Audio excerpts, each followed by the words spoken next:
Start. Your address has referred to the economic resolution of the AICC session and what you call the bewildering changes taking place in rapid succession. I think changes can seem to be bewildering only to those who wish to remain where they are.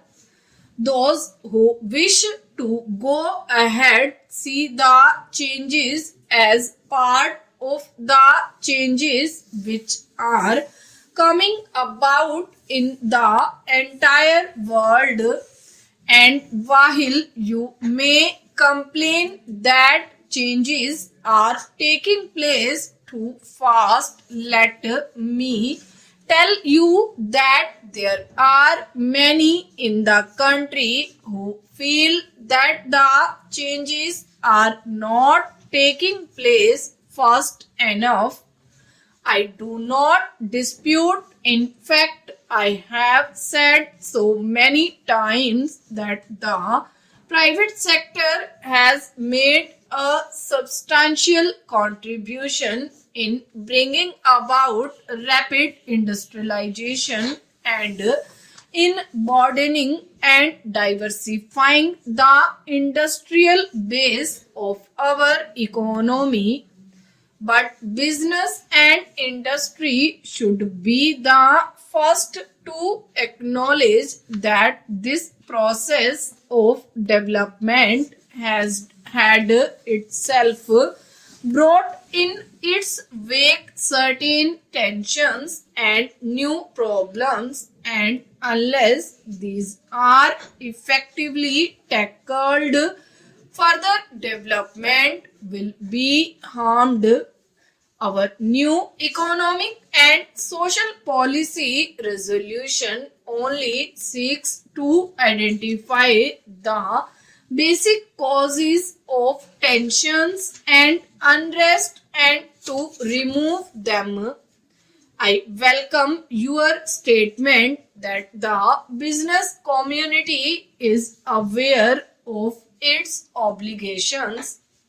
This will improve the image of businessmen in the society of which they are a part.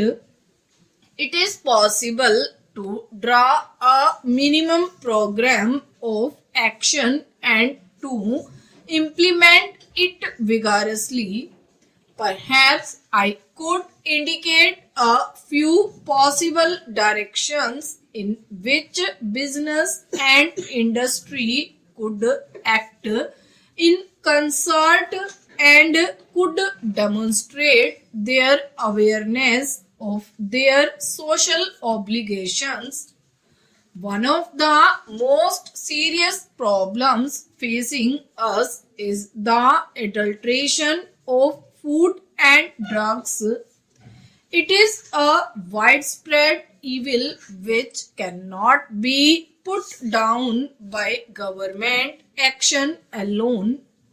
Enlightened sections of the business community could mount a campaign against this evil, which not only deprives the consumer of the value of his money but in many cases poses a positive health hazard. Nothing damages the public image of the business community in India so much as this unethical practice. Another social evil is rather a complex of social evils.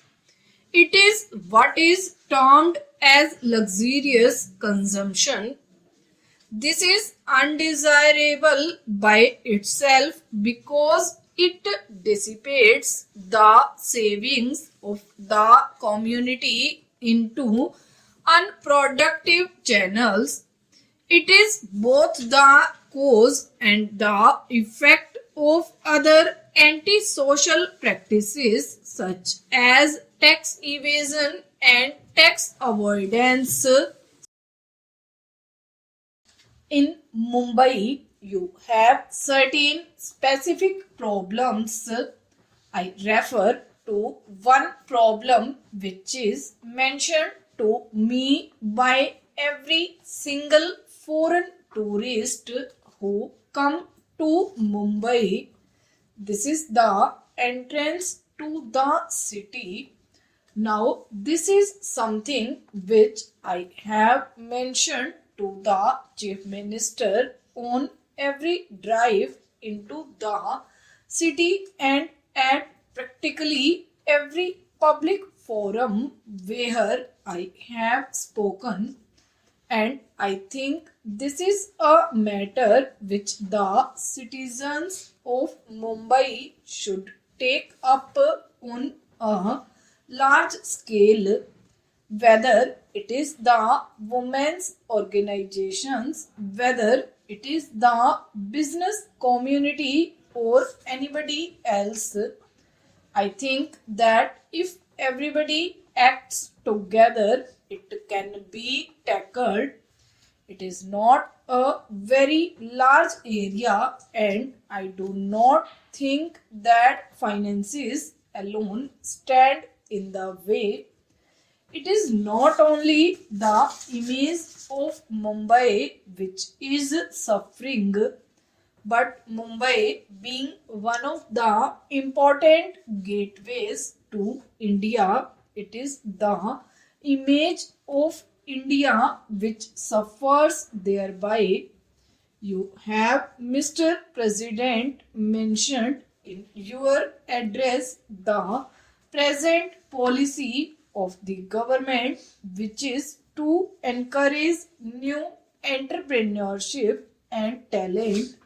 But what have businessmen done to identify and promote such talent, of which there is no dearth in the country?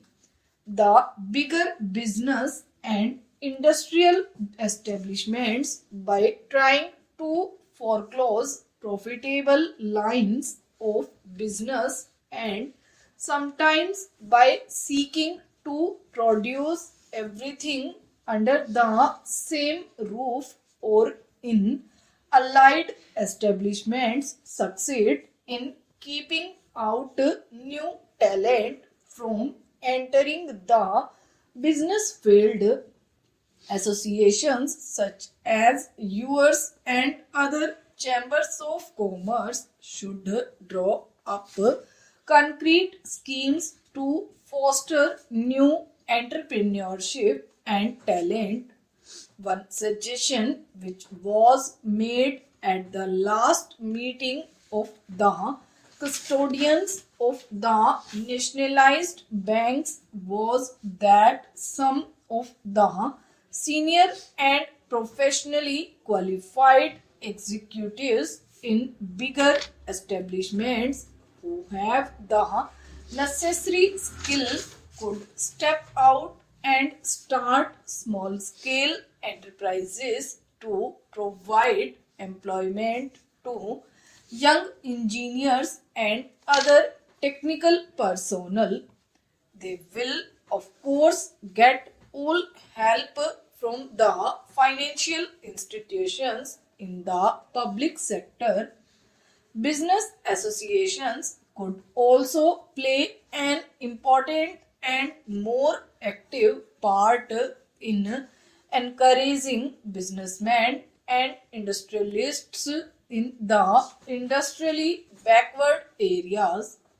As regards the organizational setup of the new nationalized banks, I think there is hardly any need for me to reiterate the assurance which I have already given, that is, that we do not propose to set up a heavy organization, and we do envisage maximum possible freedom and flexibility of operation of individual banks consistent with only with certain broad social objectives, and that the functioning will be completely insulated from extraneous political influences.